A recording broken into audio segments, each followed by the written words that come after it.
Hello and welcome to All Four Wins Football. We are back again with Lower League Lingo and we've made it into double figures. Would you believe that this is the 10th week that we have been sat here together having a conversation all about football because it does exist below the Championship?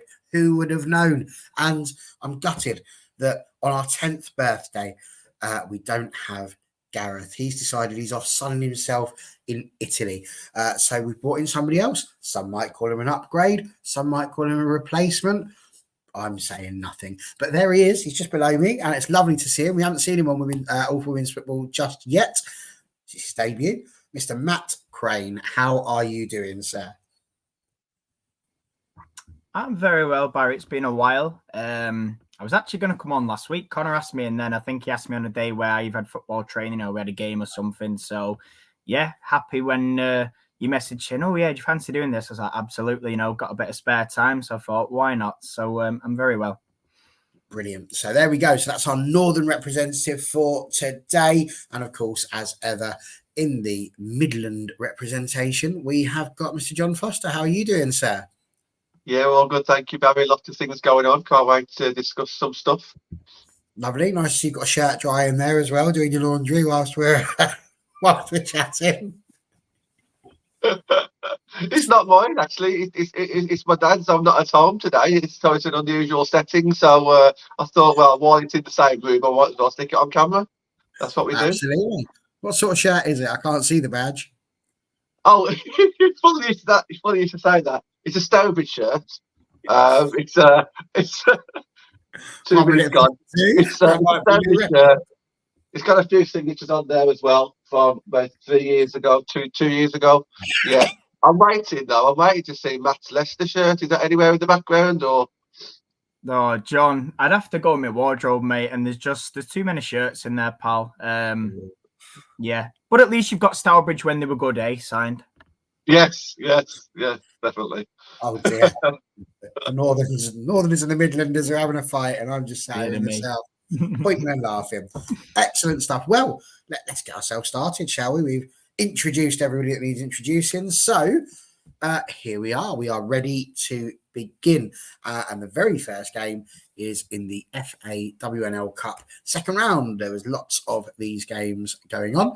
And of course, it is Middlesbrough against West Bromwich Albion. Now, I'm going to assume, because I can't quite remember off the top of my head, because I do get myself confused with West Brom being a Midland side, but I'm pretty sure this was a Matt Crane choice. So, Matt, why did you pick Middlesbrough against West Brom? Do you know what? I chose it. I think Middlesbrough are going very, very well in the National League North. I think potentially unexpected, certainly for me anyway. If you look at their form, and I'll not go too much into that now in the league, because obviously we're looking at Cup, but I think, to beat a team from the league above, a team that is 6th or 7th roughly, I thought it was a pretty good result. Obviously there, if you're looking at the scoreline, only scored the one. However, they won't be bothered about that. They've got through to the next round of the Cup. And, I think Middlesbrough are going for it this year. They've had games at the Riverside. They've got a little bit more back in. They've had some great league results as well. And for me, it was one that stuck out. I think there was a few games that you look at and there's some heavy results. There was a couple of ones you'd expect. But this one, I actually didn't have myself, Middlesbrough, down to actually win the game. I thought, West Brom looking all right this year. Like I say, sort of lingering around that mid-table bit in Tier 3. And it was something where I looked at the final score and I was actually surprised that they didn't score. A clean sheet for Middlesbrough again, which is very good. So, yeah, that was sort of one of the reasons that stood out for me at first.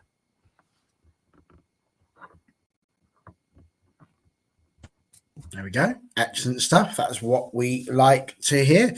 And as you can see there, it's Lauren Robson with the goal in the 27th minute. And Middlesbrough will move on to face Nottingham Forest in the next round of the WNL Cup. And Forest managed to beat Peterborough United 6-0. So it gave them a little bit of a lesson in that one. So that'll be very interesting. So I'm going to throw another little question to you there quickly, Matt. Who do you think will win that one out of Middlesbrough and Forest? I'm going to say Forest. I think, again, going back to sort of league form, I know these were cup games, but I think Forest, again, very, very impressive. I think for the last 2-3 seasons, we've seen Forest build and build and build. Currently sat top of the third tier. I believe they're also unbeaten as well, and they've looked very, very secure in everything they've done. They've recruited well. They've sort of added to the team and the players that they kept last year. I know, obviously, a few of us will be familiar with Molly Green, who's still there as well. They've added Sunday Holly Olding, who was, she's played higher up as well in the Championship. I believe she was at Crystal Palace last, an experienced midfielder. Bridget Galloway as well used to play for Sunderland. She's played higher up. So they've added some real quality players. And I think that, this season, obviously, they will be looking for promotion. But I think in terms of the cup, they'll probably have a good go with that as well. And that's something where I can see it being comfortable for them. I know, obviously, they swept aside. Is it Peterborough they played in the cup? That was fairly straightforward. I think it was only 2-0 at half-time and it finished 6. So Forest looking very, very strong, and I think it'll be interesting to see what they do, not only in the league, but obviously cups as well, and where the sort of the priorities lie in terms of that. But yeah, fully behind Forest for that, and I think they'll comfortably make that through to the next round. Fair enough. Absolutely. Well, there we go. Then. Well, we shall see how they get on. We're going to drop down to a slightly different competition, which is the WNL Plate Round 2. And in this one, we are looking at Cheltenham Town, who beat Wolves 2-1. John, question 1, just for those who might be new to the show. What's the difference between the WNL Cup and the WNL Plate? How do you end up in the Plate as opposed to the Cup? And why did this game catch your eye? Yeah, so this is the Plate. So before the competition starts, there's a determining round. If you win the determining round, you go into the Cup. If you lose it, you go into the Plate. Both will take you to a final where you can walk out to the national anthem. So still a very prestigious competition to be in. And this season, of course, you've got the academy teams in there as well. So the likes of Manchester United Academy is still in it. And I believe Southampton Academy is still in it as well. So good opportunity to play some very good players in the Plate this year. And what a game this was, Cheltenham versus Wolves. Both of these would have been arguably the favourites to win the competition. And we'll get onto that shortly. But yeah, it was a really interesting and exciting game. Cheltenham obviously won 2-1. They got 2-0 up, and then Wolves pulled one back before half time.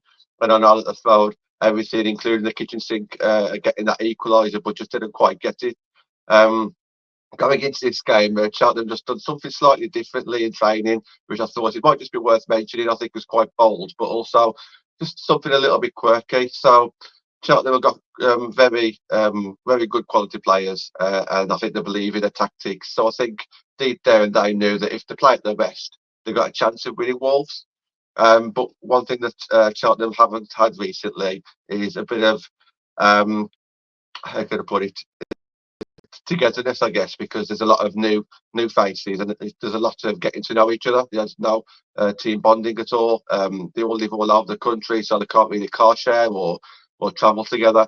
So during one of the training sessions this week, the manager and assistant manager, Tom and Mike, just backed away from the training session and left them alone just to thrash out a few things.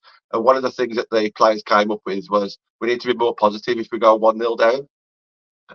Obviously, that never needed to be the case in this situation because they never went 1-0 down. But I thought that was quite nice to do, just to back away and just let the players kind of just talk amongst themselves and just get to know each other a little bit more. And it looked like it paid off really well, getting those 2 early goals. Yeah, Wolves went into this game quite strong. They've got no reserve team to fall back on. So you've got 20 players there who are all tier 3 capable.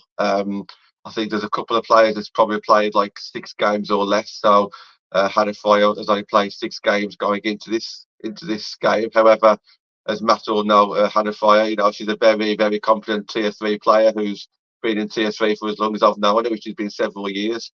So, I think Wolves at their weakest would still have a very, very strong team. So it's a very good win for Cheltenham. They did go in 2-1 at half time and they just couldn't get that equaliser.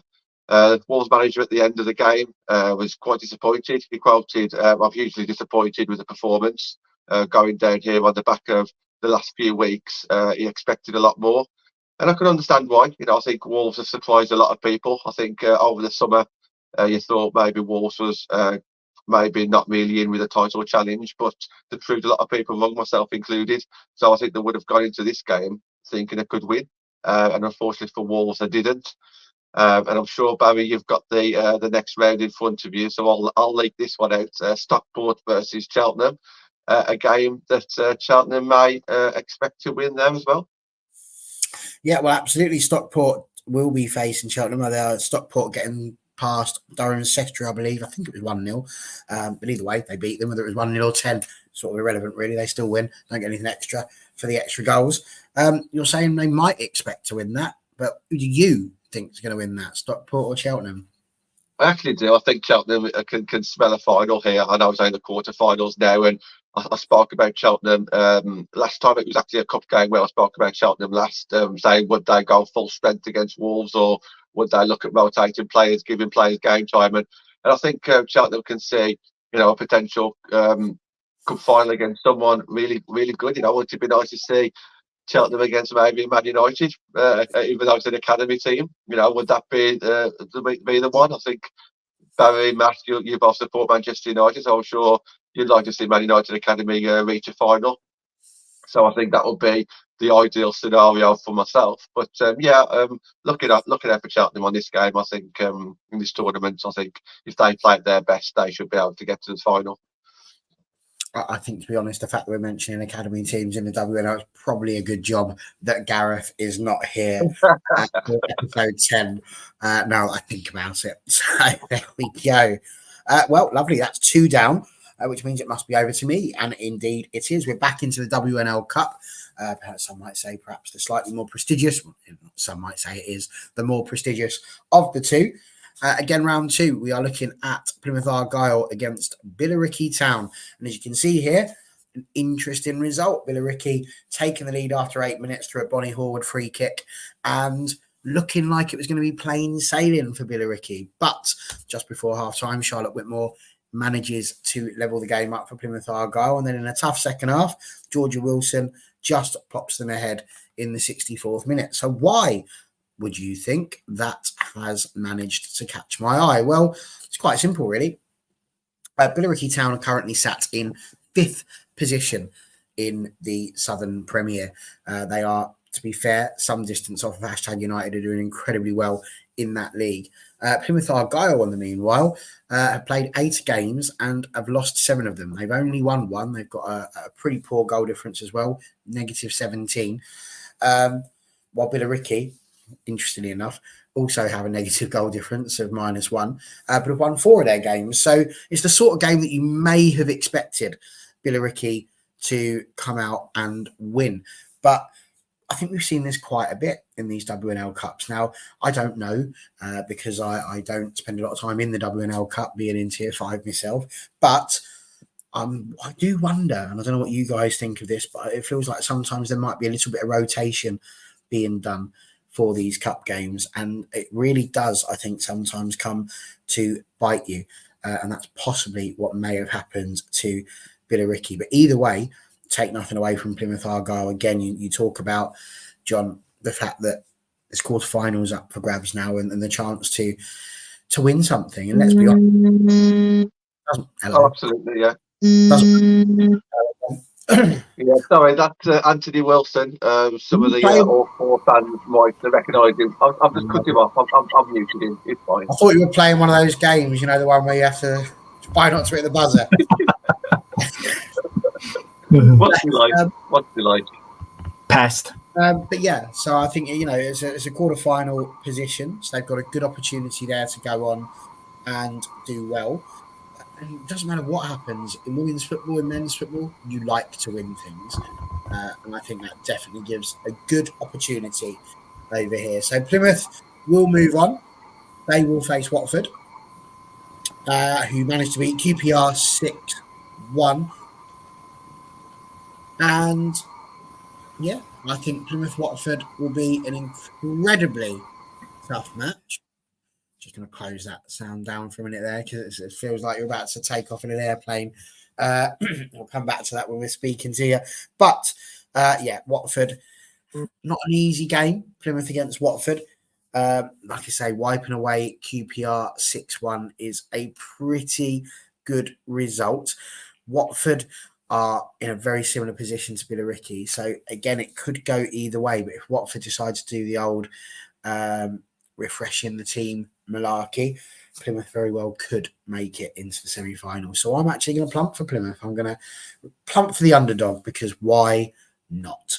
There we go. That's me on that one.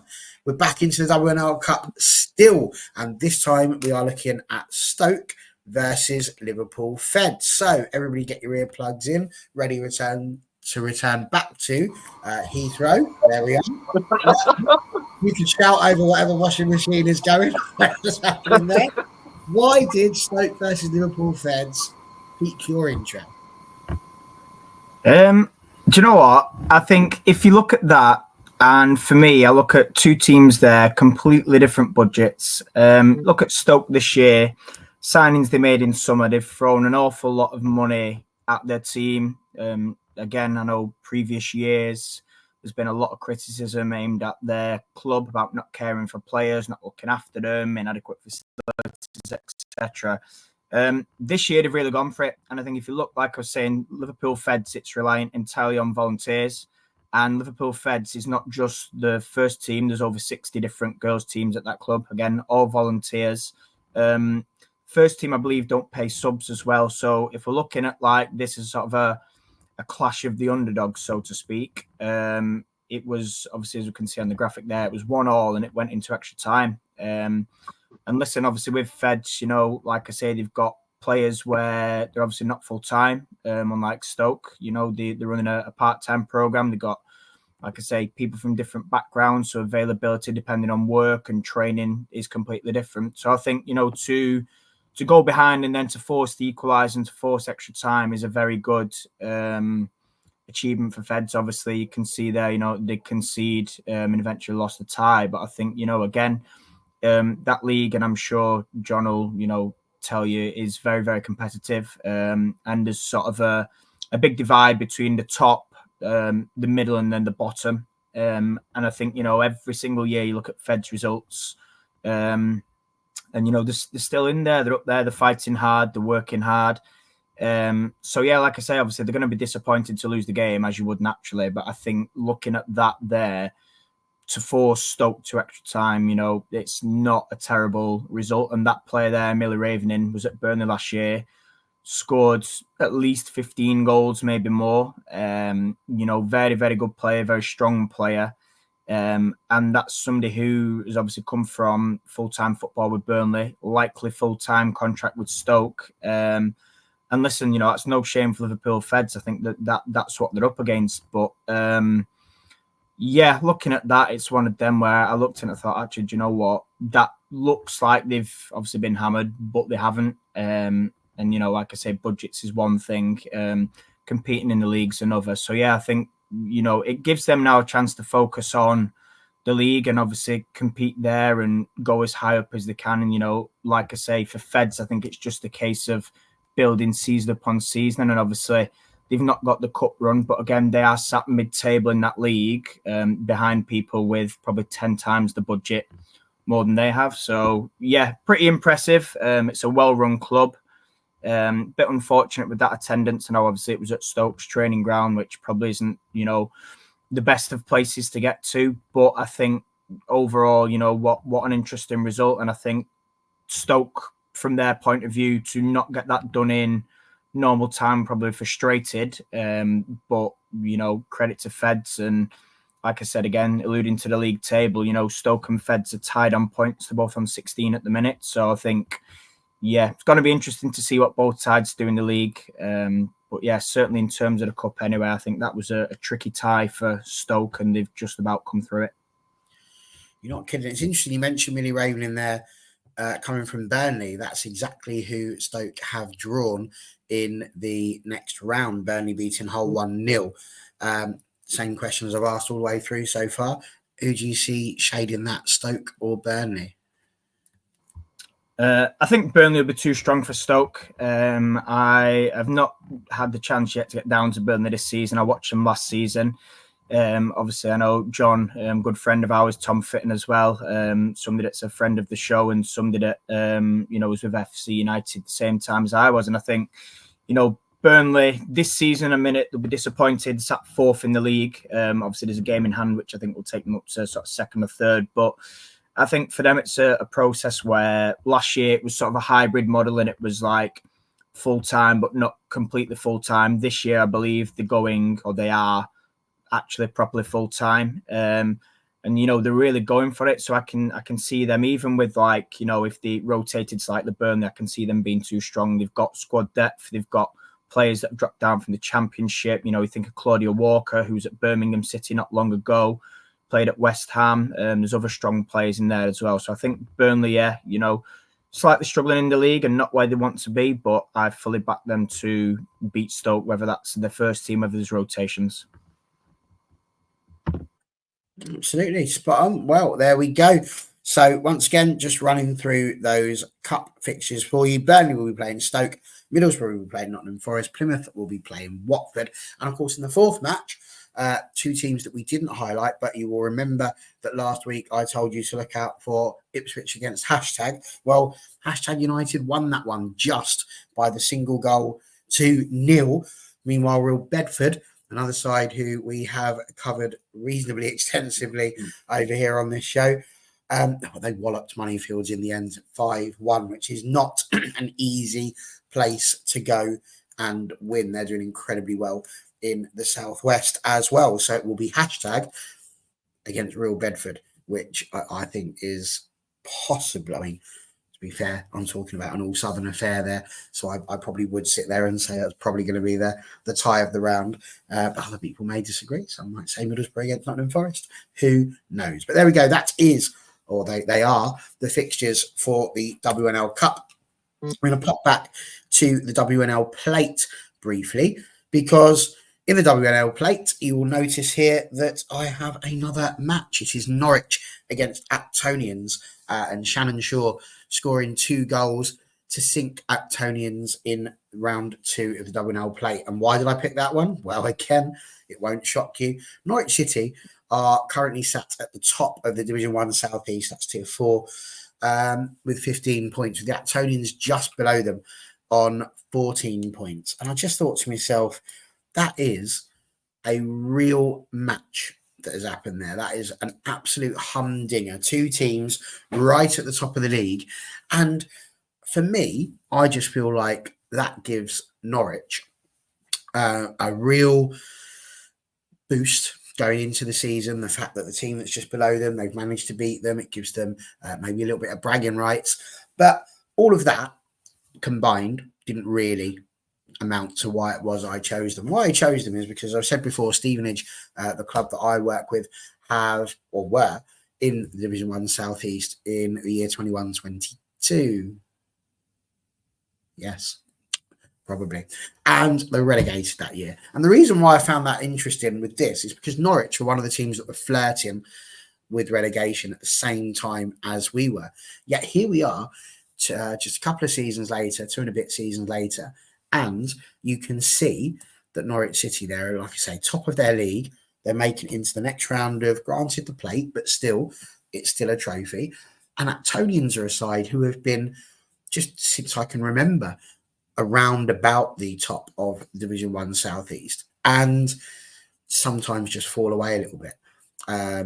Certainly, when Hashtag went up, it was between them, Actonians, and AFC Wimbledon for a long stretch, and it just eventually became between Hashtag and AFC Wimbledon. So this match just really stood out for me there, because it just goes to show that if you have a club that's well run, the Nest is a very interesting place to go to. It's a nice enough ground. It's got lots around it, but when you go into it, it is just an AstroTurf, and there is one row, about 25 seats to begin with, which is, again, a very strange situation to be in. But the rest of the facility really, really nice. So, yeah, this was just one, again, sort of just waved up at me when I was looking at the results. Oh, that's well played, Norwich. So kind of wanted to give them their flowers today, and that's exactly what we've done. They will be playing away in the next round of the trophy. They will be playing either Southampton Academy, that's not the Southampton, obviously, it's their academy, or AFC Wimbledon. It's an or because those two teams will be playing off this weekend coming on the 27th to decide who will host Norwich in that game. The next two games will be, as has already been mentioned, the Man United Academy. They are at home. They will be playing Loughborough Lightning. I couldn't tell you who MUFC Academy beat, but I can tell you that Loughborough Lightning managed to beat Halifax 3-2. And the final match in those quarterfinals will be AFC Bournemouth, who beat Worthing 5-2. We'll be playing Cambridge United, who beat the Charlton Athletic Academy by 1-0. So that is your WNL Cup and WNL Plate quarterfinals, which are all set up and ready to go, which leaves just one fixture to look at. And obviously, it's back to our man, John, who has chosen the West Midlands Regional Women's Football League, which is indeed a Tier 6 match. And I wonder why he chose this, because clearly it was on the Stourbridge Road. Talk to us. Take me home, Stourbridge Road. Tier 5, Barry. This is the Premier League, so one league higher. In fact, it's not Stourbridge related. It's more Kidderminster Harriers related. However, this one took my eye because this is the first chink in the armour this season for Lightown. For me, they are the favourites going into this season to get promoted. Only one team gets promoted, and I think Lie went into this, in my eyes, the favourites. And even though they've lost on the weekends, I still think they're the favourites. And I think that might be a shock to some people. Shifnal are 5 points ahead of Lightown now, winning all their games.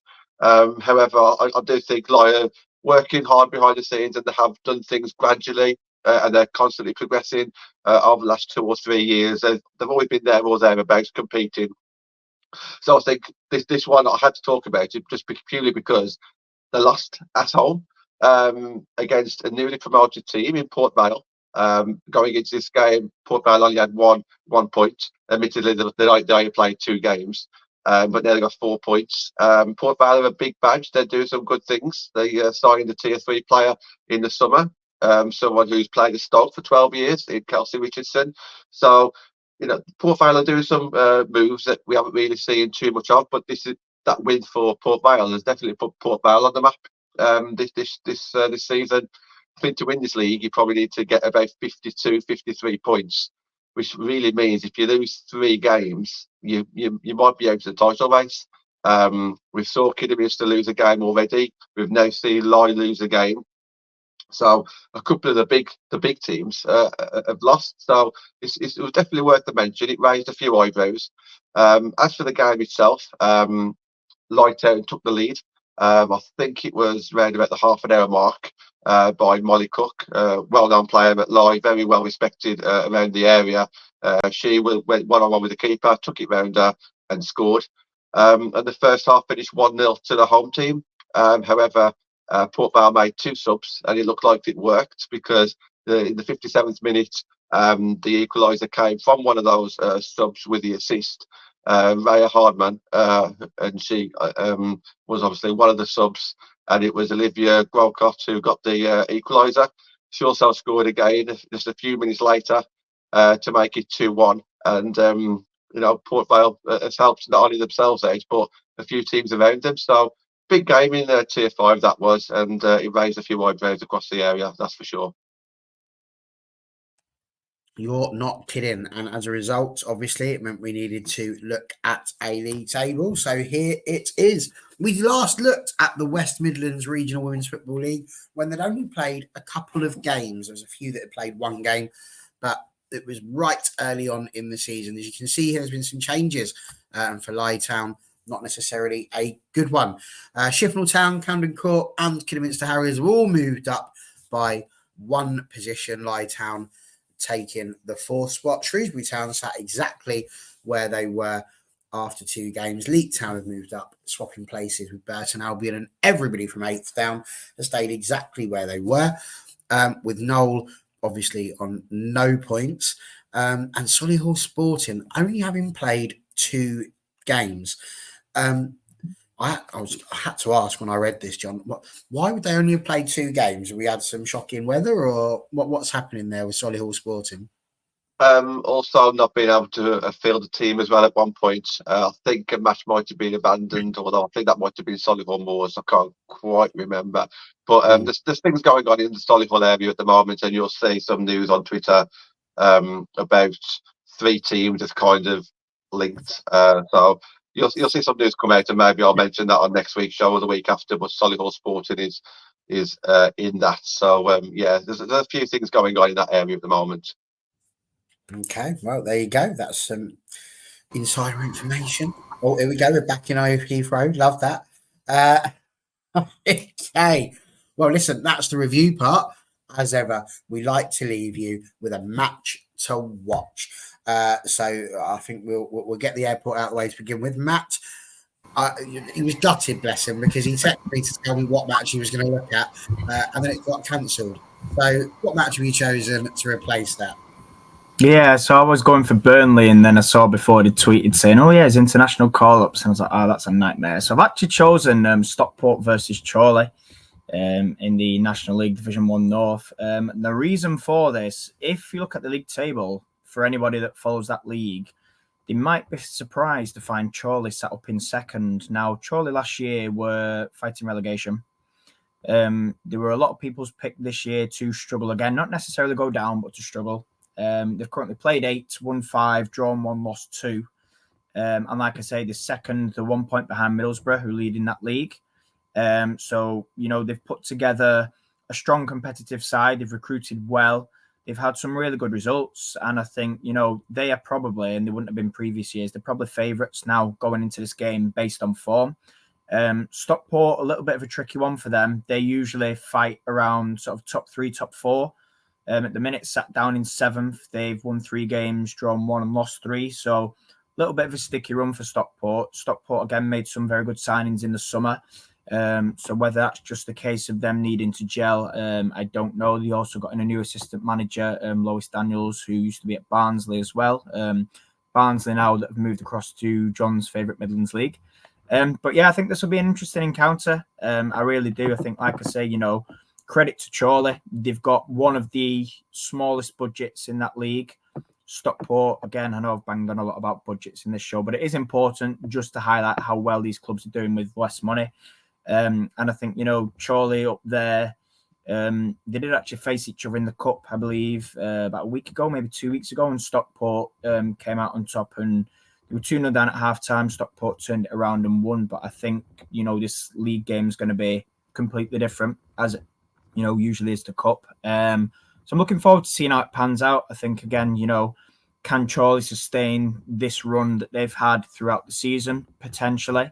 And can Stockport turn it around? Like I say, they've got some very experienced players in there, made some good signings, a couple of loans in there too. So for me, that'll be interesting to see, how that goes at the weekend and whether we see Chorley continuing, like I said, that early form. And, why not? Fair play. If they can break that sort of top 3 and 4 in that league against your likes of your Middlesbrough, your Leeds United, your Huddersfields, all people that have either come down in Huddersfield's case from the tier above or got bigger budgets, then credit to them. So yeah, I'm looking forward to that and seeing sort of how that pans out. Excellent. Good stuff. John, which match are you highlighting this weekend?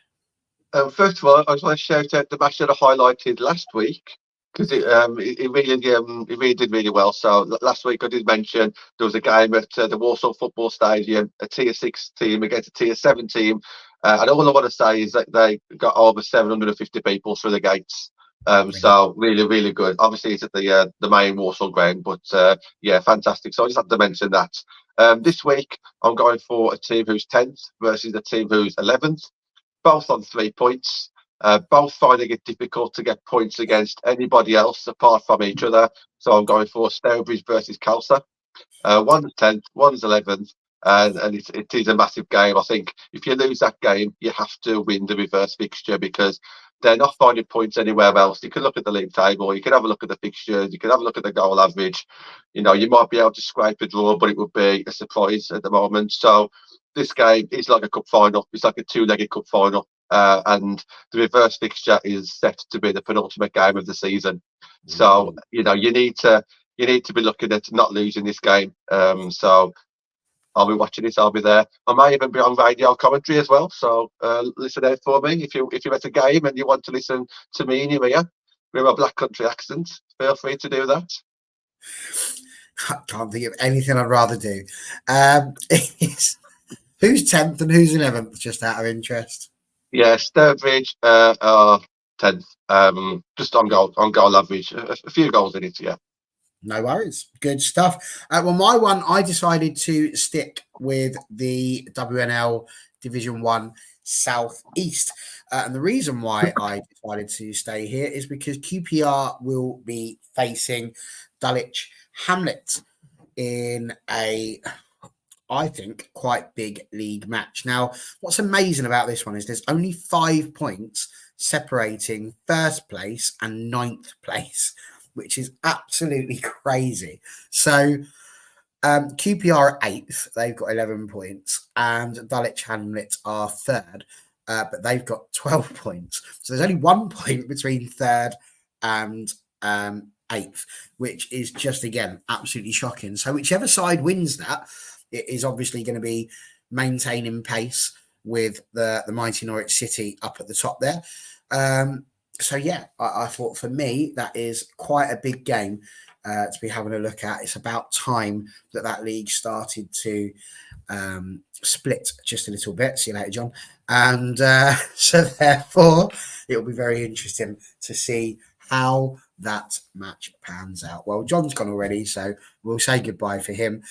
Matt, brilliant to see you. Thank you for joining us. I hope you catch a plane soon and all is well. But thanks for joining us. Anything you'd like to shout out as soon as you came to visit? Oh, go on. I'll shout out my Twitter handle whilst it's on there. Same for Instagram as well. So, yeah, currently, obviously, coaching or managing myself, but do still catch your United games and tweet about that. So, yeah. Beautiful. Well, lovely to have you on. Thank you very much for replacing Gareth. We've missed you, Gareth. We hope you're back next week. I'm sure you will be. But Matt has been an admirable stand-in. So thank you very much. Cheers for watching. Enjoy your football wherever you are. And we will see you next week.